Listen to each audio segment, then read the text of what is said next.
It's customary to start an event by saying that the speaker needs no introduction. That's not true on this occasion. Mira needs an introduction. Not many people know her. Her books disappear somewhere into the ocean of ignorance, and it's a pebble at the bottom which may be discovered in the future by some archaeologist.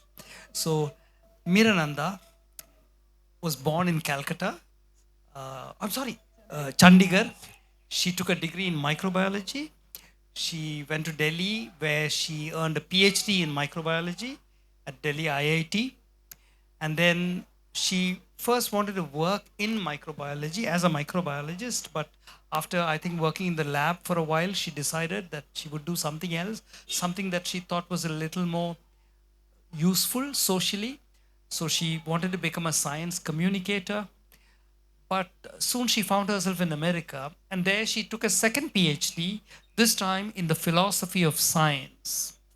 And she is one of the probably 5 or 6 best epistemologists and logicians and philosophers of science in the world, which is why nobody knows about her. So, Mira writes infrequently. But when she writes a book, you can be sure that it is worth its weight in Miranandas. So that's a unit of value, right? So her books are really wonderful. And she came out with a book a few months back. Incidentally, this came out more or less at the same time that Gods, Guns, and Missionaries by Manu Pillai came out. That has gone into the 10th or 20th edition. This one has sold about 100 copies, I think. And most of them have been sold in Trivandrum, I'm proud to say. And that's because there is one bookshop in Trivandrum which will be unnamed here because this is run by Madhurabhumi. And that bookshop always stocks her books. You go there and ask for Mirananda, and immediately they'll give you a copy and they'll ask you if you want a second one. Okay, so that's Mira. And this book is titled A Field Guide to Post Truth India. All right. So it's an extremely serious book. Mira tells me that sometimes if she writes one paragraph in a day, she's happy. All right. But then when you read that paragraph, you will realize that there is no way in which you can contest anything in that paragraph based on evidence and logic. If it has passed the Mirananda test, it's passed every humanly possible test for, logic, and I think it does. So yeah, that is what this book is about. In this, she begins by drawing a comparison between America and India. Not on skin color, obviously, uh, but certain other things. And so we'll start with that, Meeta, shall we? So she talks about the big lie in America, which is the lie that Trump won the 2020 election. She starts with that. And she moves to India and talks about lies in India. So let's start with the big lie, Meera. This was high praise indeed. And it's true that my books arrive dead. They're dead at arrival most of the times. But a strange phenomena that I've noticed is they might appear dead on arrival, but they have a long life. Uh, uh, People discover them, later on. Oh, okay. I've stopped worrying about how many copies are sold, or how many people, how many people are reviewing it, because it seems to do some sort of an underground kind of work. And I published a book called Prophets Facing Backwards in 2004. And I think times have changed. There is a disillusionment with cultural relativism because it's feeding into nationalisms everywhere. Suddenly I find the book surfacing. I thought it was gone, forgotten, but it's surfacing. So I take heart. And I take heart from friends like Vijay and my friend CV, who's, some handful of rationalists and who happen to be from Trivandrum, from Kerala, who have kept my spirits up.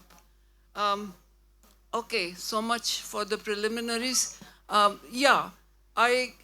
I draw a distinction which to me is quite meaningful. And I want to convey to you what I mean by the distinction between a big lie and a deep lie.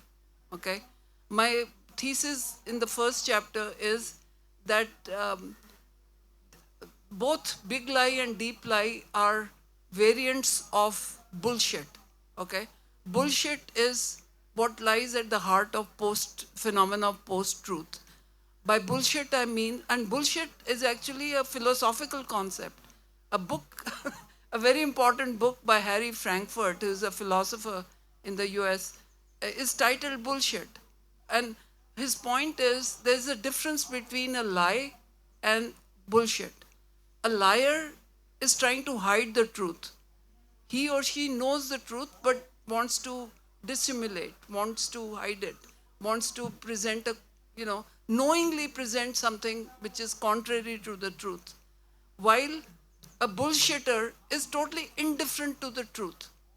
He or she doesn't care what he's saying as long as he can get what he wants. Okay, Trump, of course, is the living example of bullshit of the big lie variety. What do I mean by big lie? The example is again, Trump is the biggest example. God knows how many audits confirmed that he lost the election. Yet the lie continues, that he won the election. And this is the tragedy of America, that close to 1/3 of American electorate believe that he actually won the election. So the big lie has found feet to stand on. But again, but he's not the only, Trump's election lie is not the only example of big lie. The idea that COVID vaccines were dangerous, for example, the vaccines cause autism. Or in India, the idea that Muslims are overproducing and they will replace Hindus. These are examples of big lies, which are brazen bullshit, regardless of truth, indifference to truth, brazenly told over and over again till it becomes like taken to be accepted truth. And the word big lie I used it was actually given to the humanity by Adolf Hitler.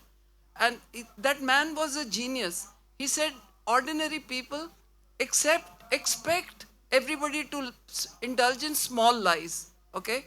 Everybody expects that everybody else will lie sometime. And that is considered all right. But if someone to come up with a reality shifting statement, which was a lie, people will have more credence for it, because they'll say, nobody could be lying about that. Okay? Nobody could be lying. Small lies, yes, everybody lies. But nobody could be lying about that. So there must be some truth in it. So the more bald-faced, more brazen the lie, the more credence it gets. And the example of Hitler's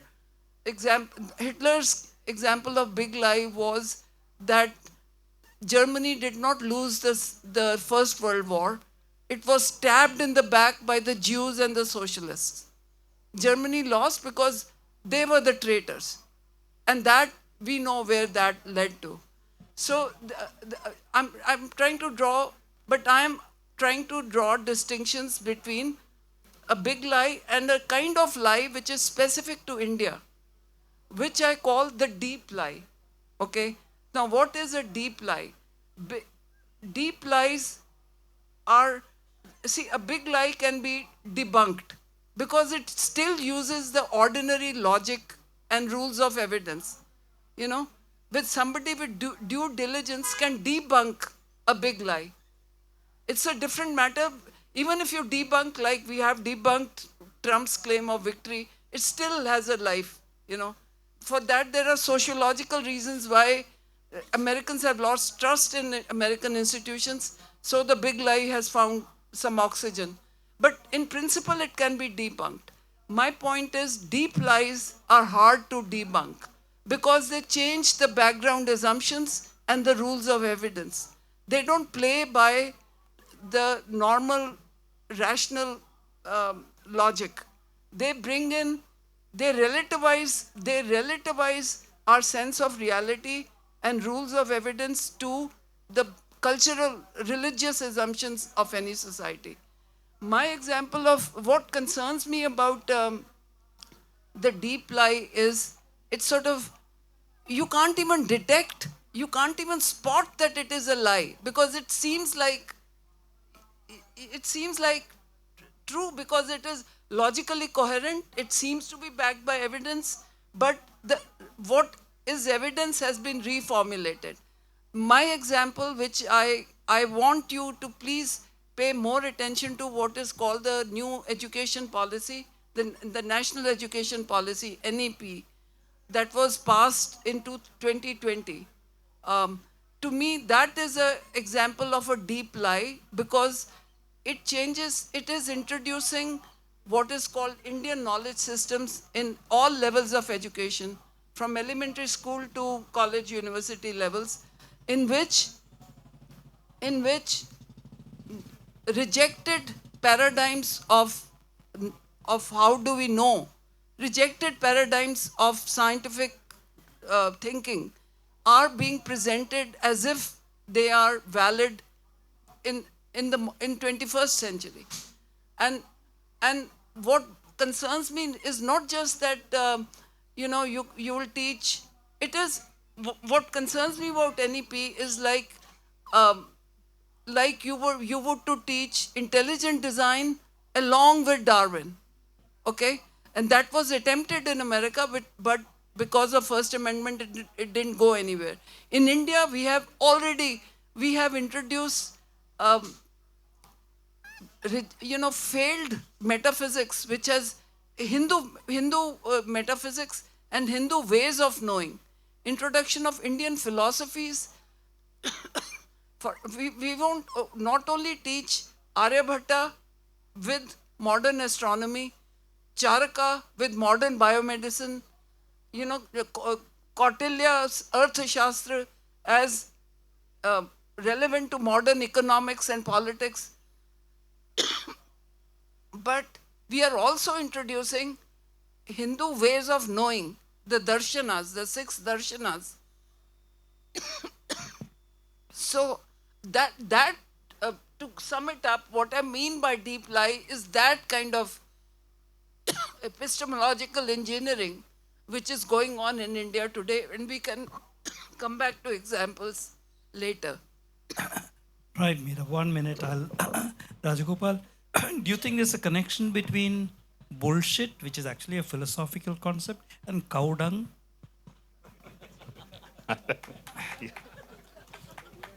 Rajagopal knows a lot about this. No, that is, you are being gender biased. I will not comment on that. So I want to talk a little bit about the cover of this book. I think you can see it. Most of you will be familiar with the work. It's a painting of Goya. It was done in, I think, late 18th century. Yeah. So it's a painting. It's not a painting. It's an etching actually. It's called when the sleep of reason produces monsters. I think that captures the state of India also now. The sleep of reason produces monsters. But the question that we have to ask, because I know what's wrong around us. I think most of the people in India knows, because I don't believe in this thing that fake news have misled the people. Everybody knows. Nobody is misled. Every single person in India knows what is happening, and the decisions they are taking is a conscious decision. And there, obviously, if sleep is, reason is sleeping, how can we awaken it? That is what I want to know. What can we do about it? Because I don't want to be told what is wrong with my country. I know what is wrong. I've been hearing for 10 years. So now I think we should talk about what should we do to awaken reason. And by extension, I think actually we mean what we what we need to do to awaken ourselves. I think that is the that. is- So what if you can? Unfortunately, that is That, right. I know it'll you will win the Nobel Prize if you find the answer for that. But I think we have to discuss because we cannot escape it anymore. We have discussed enough of what is wrong What's with us. wrong, right. Yeah, No, so that is if we can if we can. Yeah, that's why I really think education is key to awakening. Without it, there is no, because as children, we are just unconsciously, subconsciously absorb all the religious influences, traditions, unquestioned. Most of us, it's natural. That's what socialization is. Then in schooling, a secular education is was considered, at least in the India that I grew up in, secular education for what we didn't do a good job of it because we really, it neglected education, primary level education. But secular education was at least the aim was to have critical uses of reason, in which you could challenge your beliefs that you have imbibed, you could question. That was the aim. Ideally speaking, a secular education was to encourage you to question and even reject beliefs that did not live up to standards of evidence and reason. And let's be clear, the standards of evidence and reason for whatever, there are social problems that scientific development creates, technological progress generates social problems. I'm not denying that. But science is the modern science is the best that we can achieve in logical evidence-based thinking. My so my point is, what can be done about where we are is to sort of argue for um,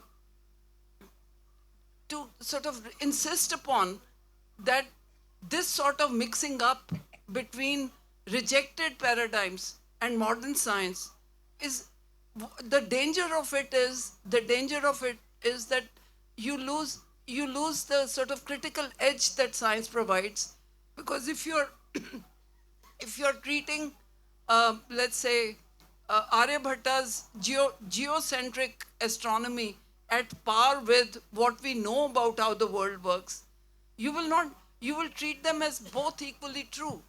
That is the danger of it. So my point, what can be done? I would really win a Nobel Prize if I could answer that but uh, to continue to argue for a secular education and and I think Indian left has not taken what's going on with national education policy seriously enough. They haven't. They, sorry, this thing is.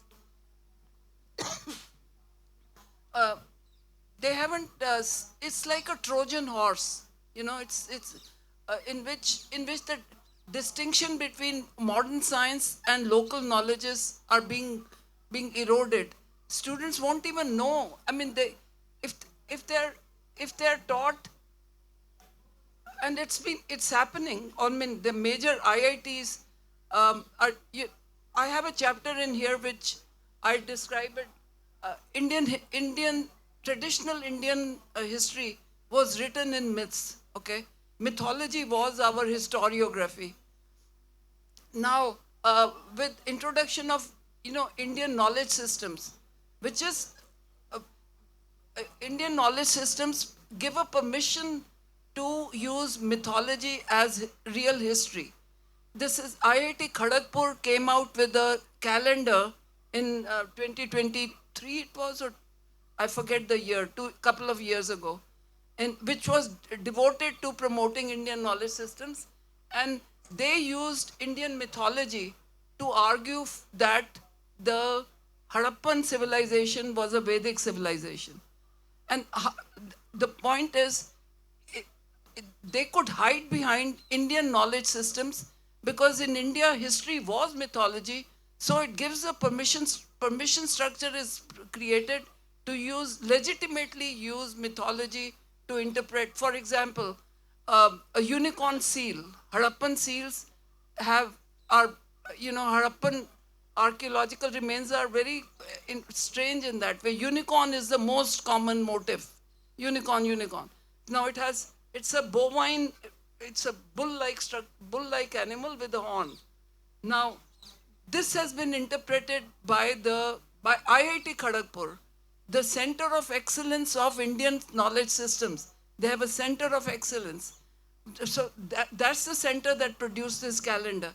They interpreted the unicorn seal as a symbol of Rishya Singra, who was a figure in Ramayana, who was supposed, long, weird story about how a man with a horn was born, because we don't need to get into it.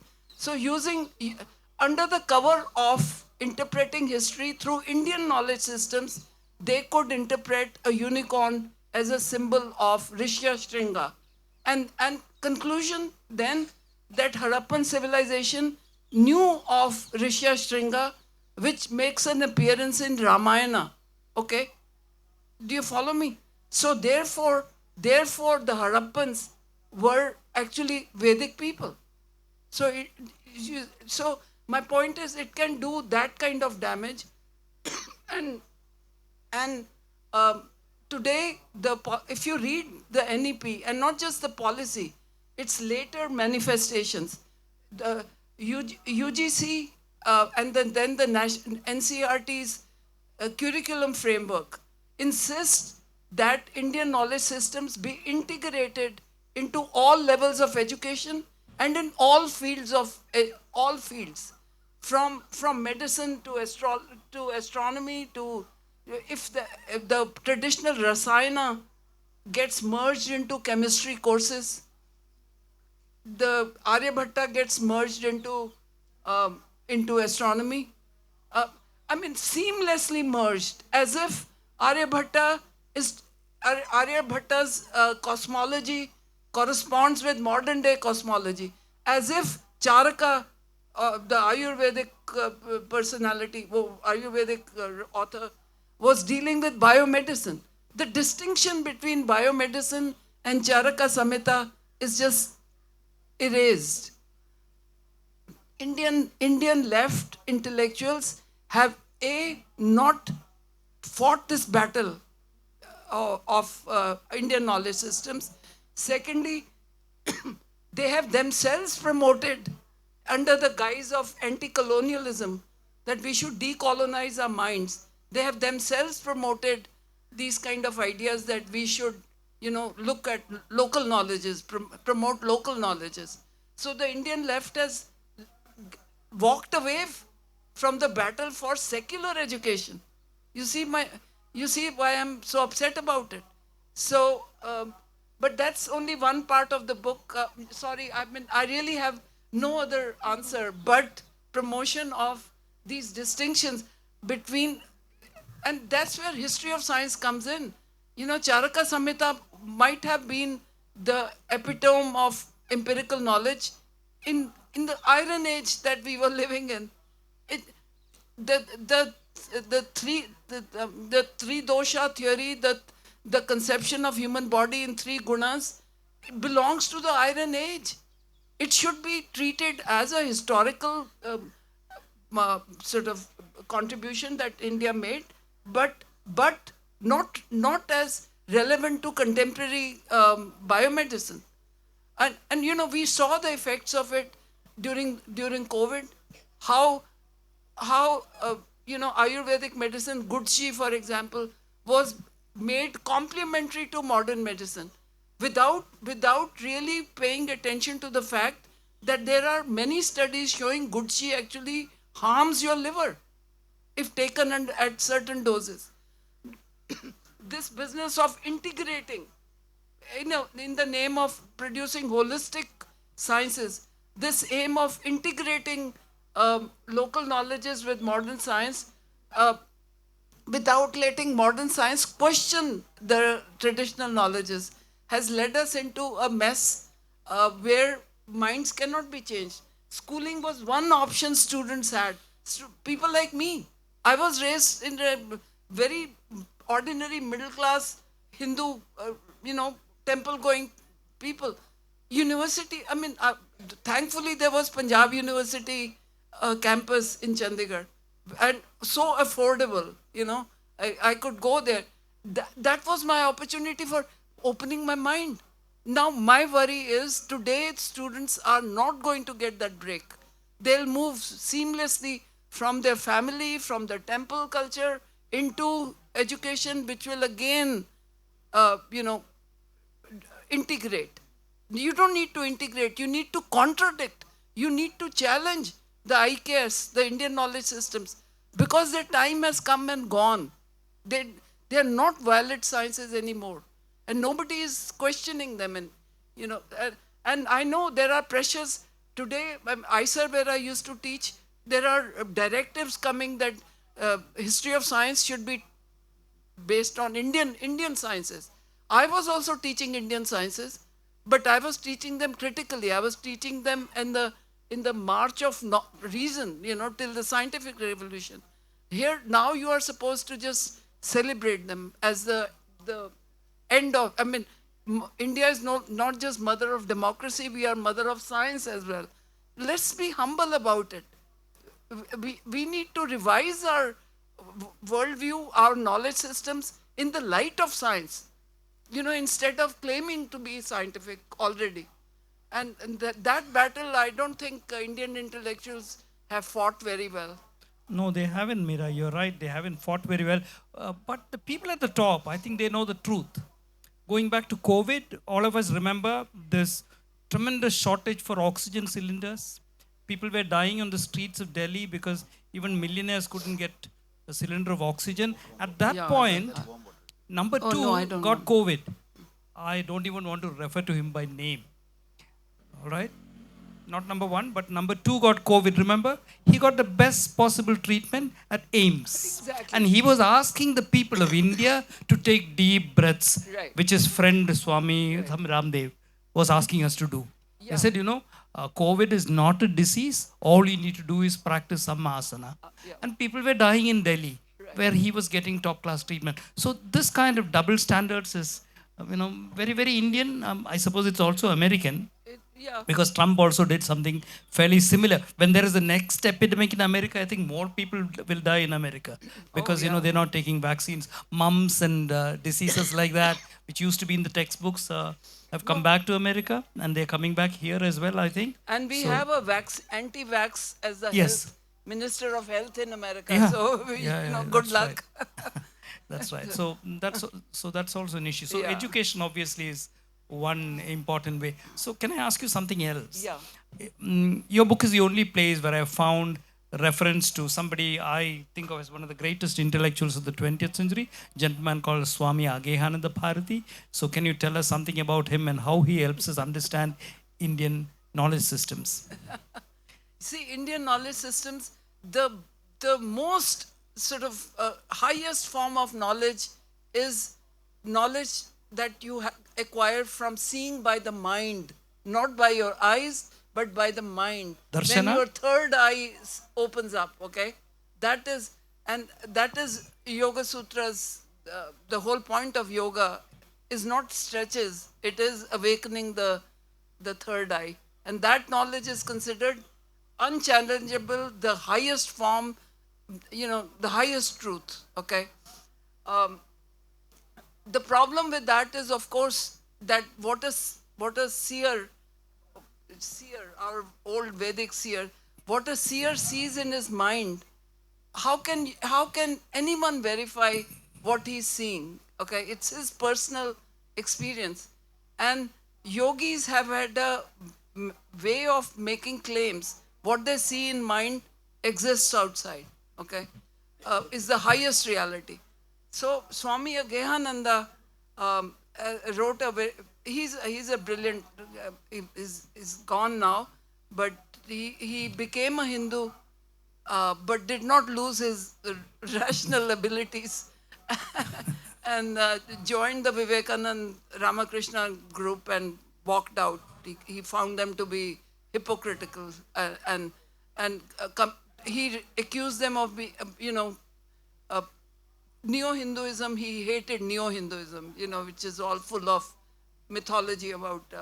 So anyway, he walked out of it. He wrote a book called Light at the Center, in which he says something which is a part of a chapter that I wrote on the role of mysticism in Indian sciences. He says that the yogi can see something and claim that he has seen something, but to give his seeing an ontological status is totally unwarranted. Because he's experienced something doesn't mean that that experience actually refers to something in the real world. You see what I'm saying? So his point is Indian mysticism makes this fundamental error. He says there are wise mystics who choose silence. They have experienced something, some oceanic, some zero experience, as he calls it. They have experienced it and it's in their heart. They choose silence. But Indian mystics, they make claims about the empirical world based upon what they have experienced. The problem is that experience is totally unverifiable. It is the opposite of what is required of empirical sciences. So empirical claims based upon yogic perception. And in fact, here is another issue, that it's not just a question of theory. Today, in fact, there was a very interesting survey done by an American professor of Hinduism, online survey of people who are obviously proficient in English and are on the internet and all that. And he asked them about the belief that yogis know the truth. Okay? Do they think that yogic seers have access to truth? And similar questions about evolution. Did evolution happen through karma? You will be surprised. I have the figures in the book. Close to 60% of these educated people on the internet actually believe that yogis know truth better than scientists do. There is this common sense belief in that there is a superior kind of omniscience that comes through certain meditative practices, which is very widespread even today. And so, Gehanand Bharati sort of punctures that balloon. And in this book, you'll find a chapter in which I examine the negative role of mysticism in Indian sciences, in Indian history of science. For example, this thing that Charaka talks about, or Ayurvedic anatomy talks about the navel as the origin of dhamnis and all sorts of circulatory system. Those channels that Ayurveda talks about cannot be found. When you open up a body, human body, they are not there. So and those days, Indians in Ayurveda is famous for not doing dissections. I mean, they were averse to dissections. The only crude form of dissection was you would put a dead body in water and just brush away the stuff and see whatever. They wouldn't touch it. They wouldn't open up so they had no clue about the heart because it's hidden they had no clue about the lungs. They had no clue about the brain because they were not visible to the eyes. So where did this Dhamni knowledge comes? If you read the Yoga Sutras of Patanjali, you will find this method that if you do Samayana, if you concentrate on your navel, you will see what the truth is. Okay, so Yoga Sutras describes these dhamnis and all which are incorporated in today. Even today, Ayurvedic students learn about these channels, non-existent channels, which somebody with yogic perception can see. So I document the negative role of certain Indian philosophical systems on the development of Indian science. So that's where Agehananda is my colleague. I mean, I derive a lot of inspiration from him. And Right, here, right, yeah, right, Meera. yeah. So I'm going to turn a little critical. Every argument in your book, I fully agree with. So now the problem is, how do we market these ideas? How do we get ordinary Indians, or at least middle class, so-called educated Indians, to accept these ideas? So is there a failure among people who should be pushing these values? In maybe we need to chocolate coat them a little bit. Oh, Yeah, I don't know how, but I was wondering if science communicators are failing to do their work. What's happening? I don't think there's much of science communication. You are a newspaper man. Yes.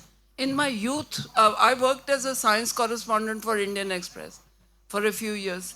That time there was, maybe B.G. Varghese was an exceptionally enlightened man, but he wanted to, he gave me a column. I mean, I did, but again, I see the limits of it. It's all in English. You think you are addressing the masses, but you're not. Both of that is our India's tragedy. We can't really. The language barriers remain, but that it died out. That science community, real good science explained in simple language. That project. I was such an idiot, I was fascinated by DNA in those days. So my God, I did so many explanatory essays on how the secret of life revealed, but that kind of expository science it just never had a chance in India. Yes, Rajagopal. Yeah, science journalism, I don't think exists in Malayalam journalism. I think it begins with the science journalism here means how can you score 50% marks in physics? Then they will give a guide in the newspaper. They do it. Can you imagine? Now in this age they will say how to solve puzzles easily and get more marks. That's where science journalism. See, I think there is another big problem which it's a very frightening problem. That means, see, when a child is born into a home, almost in the first 5 years, only thing probably we teach him is either comics or religion. So Yeah. the religion, there is an excessive power of religion at every step of the way. bet. We are being assaulted by religion everywhere. yes. Then suddenly you get only 4 or 5 years to teach science. Then again, you go into, you come out in the society where you work, even in IITs. See, I'm not trying to annoy IITians, but can we actually call it a center of excellence? They don't. There's no scholarship there. I agree. It's a craft. Engineering. I don't know whether you can call what IIT is. It is. I think one thing that has happened is all education in India It become is now a 4-letter word. Yeah. The word is Baiju. Exactly. Okay. That is the So thing. whether you're in class 1 or you're writing an entrance exam for a PG in IIT, Yeah. Baiju provides the answers. So in the book there is a very I don't know the German word. You sort about standardization. Yes. That at will, Yeah. how they can switch from alternative current to direct current. This is exactly what Modi is doing. Modi is Yeah. One day he will speak about outer space, about moon mission. The next day he can speak about about Prana Pradishta. Right, And we find both absolutely fine. We can move in the parallel track with any shake to the whole system. So this is where the problem lies. So I think That is what I mean by deep light. exactly that is what I said, because can live we can be perfectly happy in a world we can see absolutely no contradiction there. And here also I will say that there's this excessive influence of religion. The left has failed miserably, I think- not only in that sense, because even in rationalism now the communal elements have infiltrated, especially in Kerala. Even a rationalist, you can't have a conversation with him. After 5 minutes you realize that this guy is driving it somewhere else. You're taking him to somewhere else. You can't go with him. You have to jump off the thing. Then they will call you all kind of names. So even there, the left has been unable to prevent this infiltration. And can you imagine here? There was a very telling picture a few weeks ago. All key major political parties in Kerala standing together in one picture, the leaders. And what are they demanding? They're demanding the right to burst crackers in a temple festival. They don't do it for education. They don't do it for global warming. They don't do it to fight anything. This is the common. They want Every one. single party Yeah. is there. So You know, I think we are running out of time. Yeah, so so there's that- one last So thing. I think it's a this battle. I think science has to win the battle. It has to start from our homes Yeah. and from civil society. We cannot depend on government. We cannot depend on the political parties. Not That's what I feel. anymore. I think so. There's one thing I've jotted down, which I think I'd like Meera and Rajgopal to look at. This is joke from America. Like lots of things, jokes also come from America. We'll make it Indian one day. A surgeon comes into a hospital room and he meets his patient. First, the doctor calls her Brenda and says, asks her a question. She says, "I'm not Brenda, I'm Carol." Then the doctor says, "So which leg are we operating on?" And she says, "There's nothing wrong with my leg. It's my arm. You have to operate on my arm." The doctor then waves off her obvious concern, saying, "It's all connected. Arm and leg are connected." Now, totally terrified, the patient finally asks the surgeon, "Are you sure you are an orthopedist?" And you know what the doctor's answer is? "Actually, I'm Sagittarian." So I think this describes the situation both in America and in India. All right. I think on that happy note, we will pass to the audience. Any questions? Yes. My question, anybody can answer the question, but because it particularly pertains to the context of Kerala, recently I received a WhatsApp message from a middle-aged person.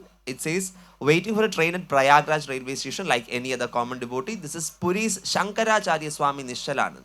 And there are so many text messages praising that person. Apparently, ISRO takes help from this person, NASA takes help from this person. And I had to do, being a media student, I had to do fact checking about this and found out that he is just another person, just like whom we understand that he is a person who continuously feed hate speech into the society, and there is no absolute link between NASA, ISRO, and this particular individual who claims to be so.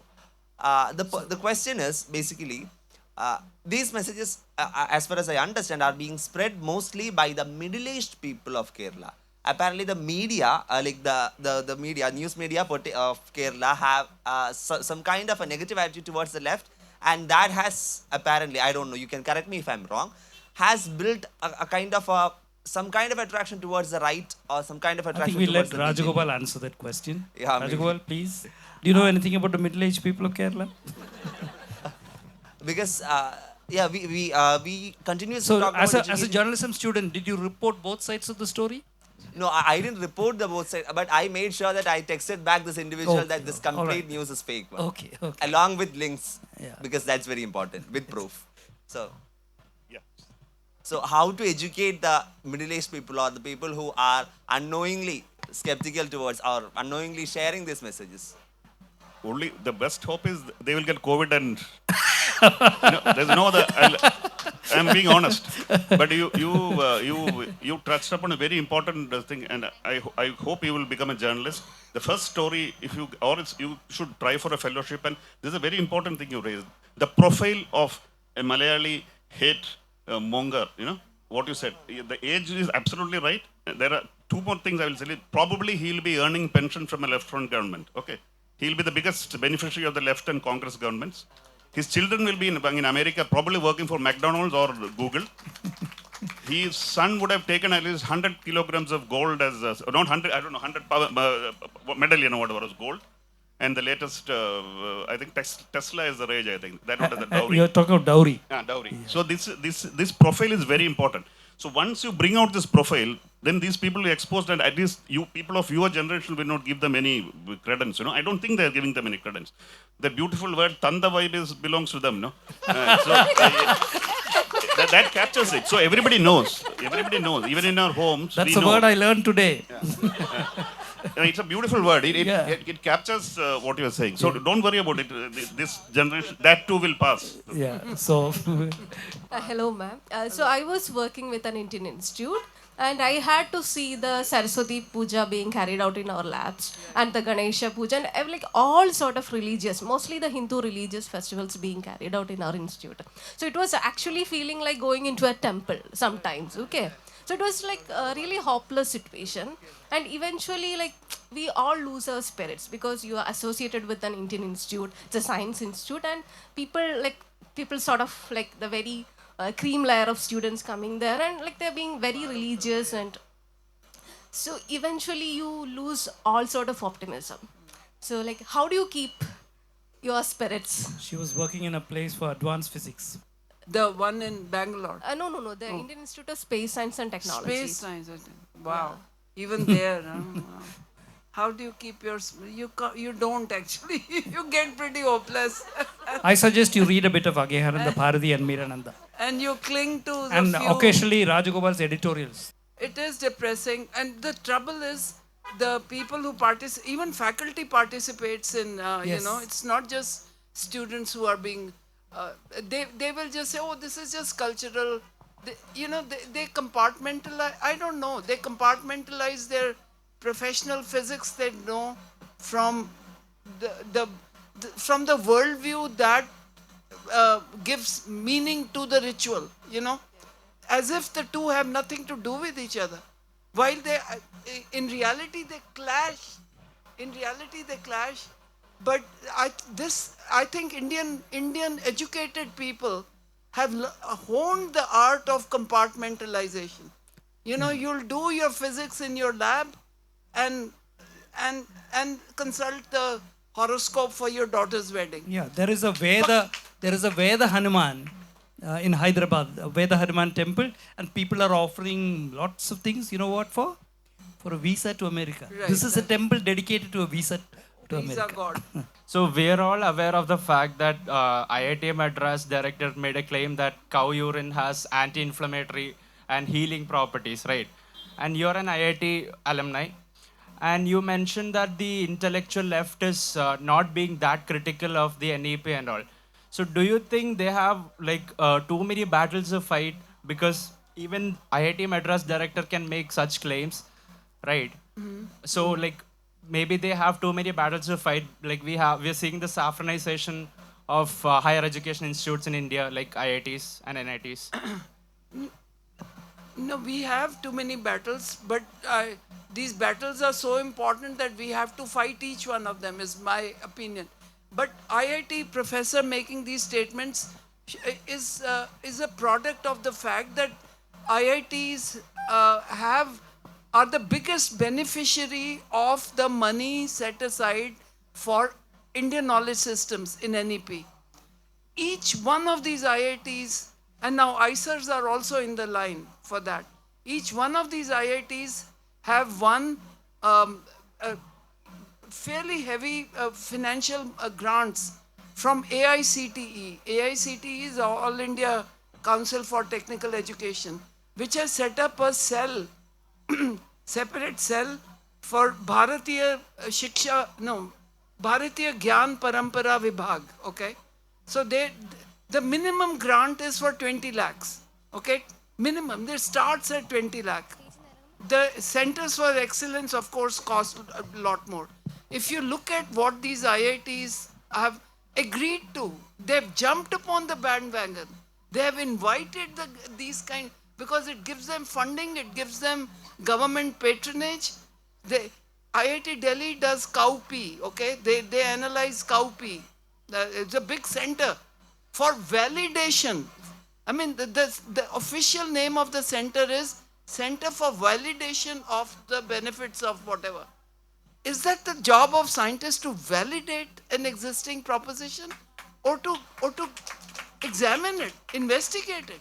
They start with, then IIT Bombay, I think, analyzes the sound patterns of mantras. There is one IIT that does 3D printing of idols. There is IIT Gandhinagar that has courses in consciousness, including theories of reincarnation, karma. The IITs are benefiting from it.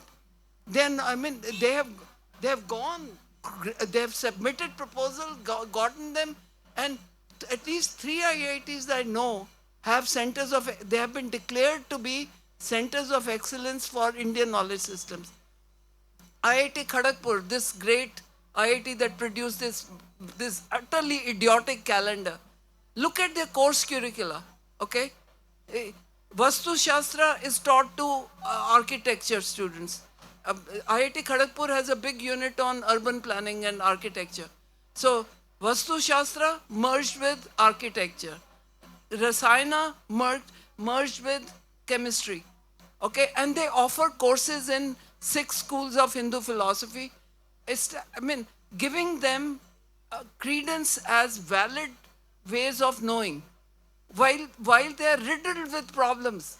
Indian knowledge, the epistemology of Indian knowledge systems has they make certain leaps of logic which are totally unacceptable today, by modern standards. So IITs are playing the game for their own benefit and career advancement. Only the contradictions between our claims to be the Vishwaguru and the actual reality, I think the world sees it. India is not taken seriously as, let's say, China is, because they have achieved some, they have educated their people, that's why they are making the kind of progress that they are making. So I don't know what, but the world sees the gap. All right, Mira, if I could. John. John. Oh, John. Hi, John.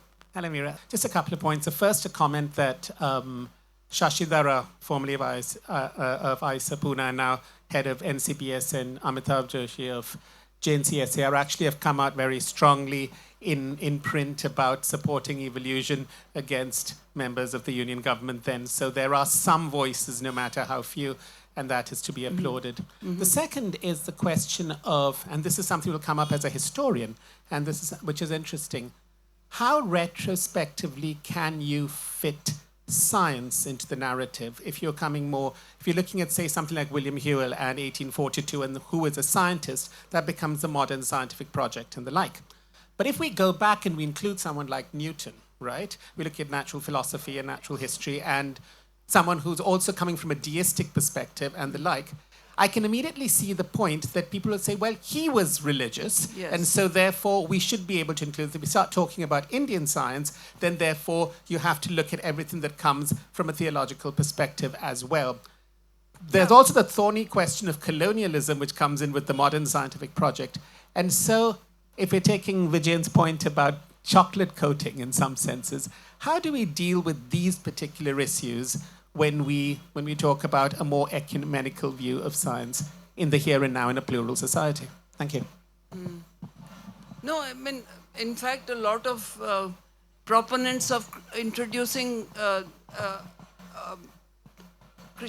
Christian theology into evolution, intelligent design, they make a similar argument that Newton could mix science and and he's the greatest scientist. So according to them, there is no conflict. They can be brought together. Now, the case of Newton, one can go into details of, he definitely was a devout Christian. But what most people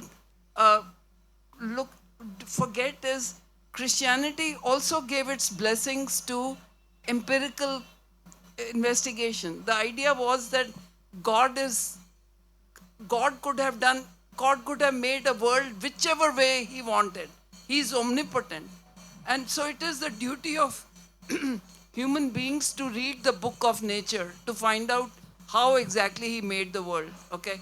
There's a book of nature and then there's a book of the Bible.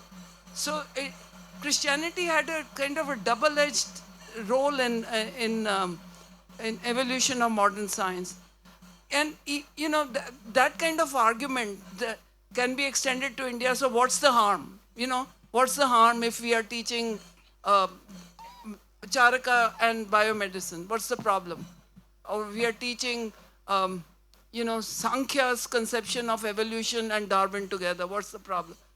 The problem is that the contradictions that actually exist between the two cosmologies are papered over. We are never, the fact that Indians don't, in education, you don't question. Why don't we question? Because these contradictions, like you were saying, we move from space to the prana pratishta without losing a heartbeat. We don't see the contradiction. That is what results when you mix the two paradigms. Yeah, I know. All right, one last word. So please buy this book, read this book, underline what you read.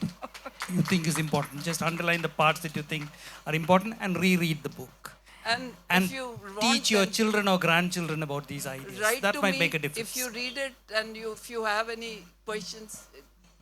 My email is nanda.meera@gmail.com. So, we can stay in touch and talk about these things.